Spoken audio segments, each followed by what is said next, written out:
छठी मैया। श्रद्धापूर्ण और भावपूर्ण से मनाने जाने वाला यह महापर्व छठ पूजा, जो कि भारत के साथ साथ अन्य देशों में भी बहुत धूमधाम से मनाया जाता है। इस महापर्व में भगवान सूर्य और छठी मैया की आराधना की जाती है। यह एक केवल मात्र महापर्व है जिसमें उगते सूरज के साथ साथ डूबते सूरज की भी आराधना की जाती है। आइए हम अनिकेत सर से जानेंगे कि इसके बारे में और विशेष जानकारी लेंगे। जय छठी मैया। महापर्व छठ पूजा को छठ या षष्ठी पूजा के नाम से भी जाना जाता है। यह पर्व कार्तिक शुक्ल पक्ष के षष्ठी को आमतौर पर हिंदुओं के द्वारा उत्साह के साथ मनाया जाता है।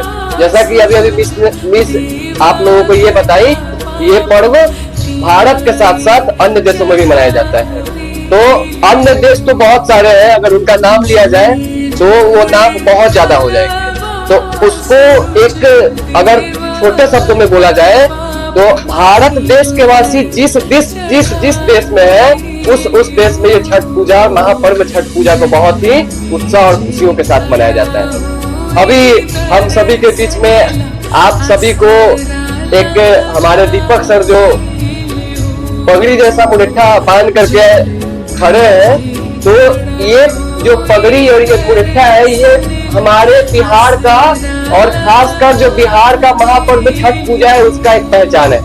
जैसा कि हम सभी और आप सभी जब छठ पूजा की शुरुआत होगी तो छठ पूजा को मनाएंगे, तो जो छठ पूजा के जो तीसरे दिन का होगा, जब हम लोग घाट पे जाते हैं, घाट पर जाकर के भगवान सूर्य की आराधना करते हैं, भगवान सूर्य की पूजा करते हैं, तब खास आप लोग क्या देखेंगे कि कुछ ऐसे लोग हैं जो मुरेठा को बांधे हुए हैं। तो ये हमारे बिहारियों का और हमारे महापर्व छठ पूजा का पहचान है। तो आइए छोटी सी जानकारी जो छठ पूजा से संबंधित है तो हम सभी उसको जानते हैं। सबसे पहली बात कि जब भी हम छठ पूजा, महापर्व छठ पूजा को मनाते हैं तो हमारे मन में एक या दो सवाल आते ही आते होंगे। ये छठ पूजा क्यों मनाया गया, सबसे पहले बार इसको किसने मनाया था। तो ये सारे जितने भी प्रश्न हैं, तो ये सारे प्रश्न के जो उत्तर है वो क्या है कि इसके पीछे बहुत सारी पौराणिक कथाएं। तो बहुत सारी पौराणिक कथाएं को ना लेकर हमें बस दो उदाहरण देंगे जिससे आप ये तो समझ सकते हैं कि हमारे छठ पूजा की शुरुआत कब हुई थी और कहां से हुई थी। सबसे पहला हमारा जो उदाहरण है वो हमारे महाभारत का है। सूर्यपुत्र कर्ण ने सबसे पहली बार भगवान सूर्य की आराधना और महापर्व छठ पूजा को किया था। दूसरी जो महत्वपूर्ण उदाहरण है वो हमारे रामायण से आता है, जब भगवान श्री राम ने रावण का वध किया था। तो उस रावण के वध के पाप से मुक्ति पाने के लिए माता सीता के द्वारा ऋषि मृदुला जी के आश्रम में ये महापर्व छठ पूजा को किया गया था। तो अब ये हमारे बीच कुछ उदाहरण थे जिससे हम जान सकते हैं कि हम छठ पूजा, महापर्व छठ पूजा को क्यों मनाते हैं। तो अब आगे का जो है कि ये आने वाले 2025 में जो हम छठ पूजा मना रहे हैं, तो वो छठ पूजा की शुरुआत कब से हो रही है और उसका जो अंतिम है वो कब हो रहा है। तो सबसे पहले महापर्व छठ पूजा की शुरुआत दिनांक 25/10/2025 दिन शनिवार से हो रहा है। उस दिन सबसे पहले दिन जो नहाए खाए की विधि होती है, उस नहाए खाए की विधि से हमारा महापर्व छठ पूजा का शुरुआत होगा।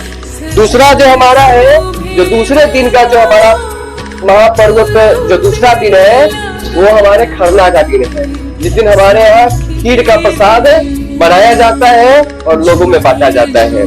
तीसरा दिन जो हमारे यहाँ 27/10/2025 दिन सोमवार को है, उस दिन हम लोग भगवान डूबते सूर्य की, उस दिन डूबते सूर्य की हम पूजा करेंगे। यही तो हमारे यहाँ इस पर्व का एक खास है कि सब लोग उगते सूरज की पूजा करते हैं, लेकिन हम जो भारतवासी है, बिहार वासी है, वो हम डूबते सूर्य की भी पूजा करते हैं। हमारा चौथा दिन जो हमारा 28/10/2025 दिन मंगलवार को है, वो हम भगवान सूर्य के अंतिम किरण की पूजा करेंगे और उस अंतिम दिन से हमारा महापर्व छठ पूजा 2025 का समाप्त हो जाएगा। तो हमारी और हमारे जितने भी सक्सेस विकास संस्था के शिक्षक सदस्य हैं, हम सभी की तरफ से 2025 में जो आने वाला जो अभी छठ पूजा है उसकी बहुत बहुत बधाई है। और इस पर्व को, इस महापर्व को सदा पूर्ण, भावपूर्ण और उत्साहपूर्ण के साथ मनाएं। जय